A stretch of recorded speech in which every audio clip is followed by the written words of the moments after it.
বন্ধুরা, আজকে আমি ইলিশ মাছে বেগুন দিয়ে একদম প্লেন তেল ঝোল করব।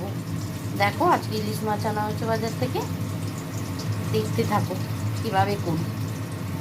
আজকে ইলিশ মাছ আনা হয়েছে, এই ইলিশ মাছে বেগুন দিয়ে তেল বেগুন ইলিশ করব। তেল বেগুন ইলিশ করব, দেখো কীভাবে করি।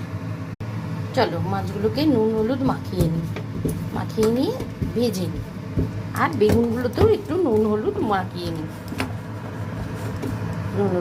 মাছগুলোকে এবার কড়ায় তেল দিয়ে দিয়েছি, এবার ছেড়ে দিই। একটু কালারিং লঙ্কাও দিয়ে দিয়েছি।